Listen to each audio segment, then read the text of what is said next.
عملية ناجحة. زي ما انتوا شايفين كده العملية ناجحة. هجاوب النهاردة معاكم على اكتر اسئلة بتتسأل لي بخصوص ازاي اربط الفيزا بتاعتي في ابل باي على الموبايل على الايفون بتاعي او حتى على الابل واتش، وطريقة الدفع بتاعها في اي سوبر ماركت او في صيدلية او في اي مكان. ازاي اقدر ادفع بالموبايل بتاعي او بالساعة بتاعتي وكل حاجة تمشي تمام. ومن ضمن الاسئلة المهمة ديت، هل لازم يكون في معايا واي فاي او داتا في الموبايل عشان ادفع ولا لا؟ كل الاسئلة ديت واكتر هنجاوب عليها في الفيديو بتاع النهاردة. هفتح الموبايل بتاعي عادي خالص، وبعد كده اخش على الوالت. طبعا لسه اول مرة استخدمه، هعمل اضافة. زمان ما كانش ينفع تعمل اضافة، دلوقتي خلاص بقى. هدوس على الزائد ديت زي ما انتوا شايفين اهو، جاب لي القايمه دي. هدوس على ديبت اور كريدت كارد اهو، وهدوس كونتينيو. قال لي هولد نير كارد، يعني احط الكارد قريب منه اهو بالشكل ده كده.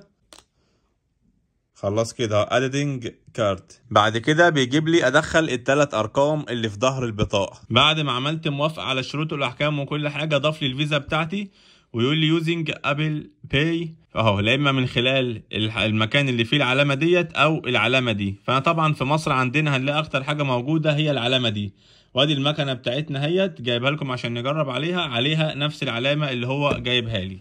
هندوس كونتينيو بس كده. خلاص الفيزا اتضافت معانا. من ضمن الاسئله اللي اتسالت لي، هل المكنه اللي عند البائع لازم يكون فيها علامه الواي فاي ديت؟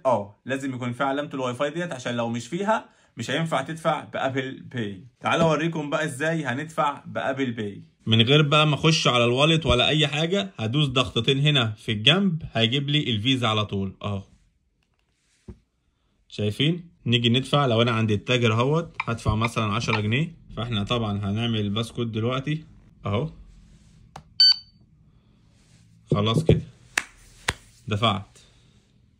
شايفين اهو، عملية ناجحة. عملية ناجحة.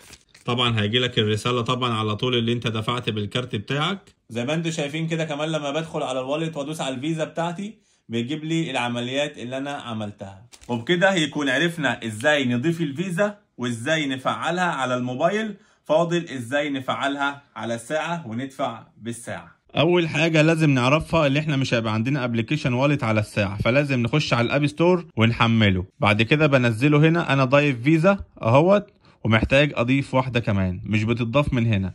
هدخل بقى على ابلكيشن واتش من على الموبايل بتاعي من على الايفون، واجيب الابلكيشن. هجيب ابلكيشن والت اهوت، بدخل عليه جايب لي اللي انا ضايف فيزا وعايز فيزا هي مكتوب جنبها اد. فانا هدوس اد هيك كده.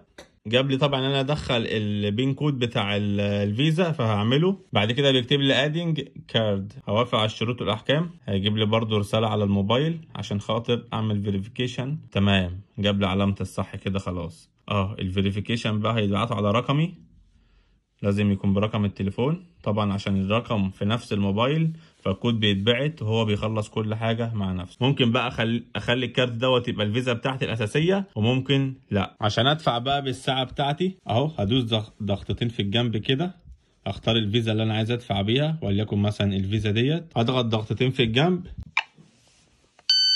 اهو زي ما انتوا شايفين كده. اول ما بقرب الساعة خلاص هو كده بيطلع من الوالت وبيجيب لي العملية ناجحة اهو. زي ما انتوا شايفين كده العملية ناجحة.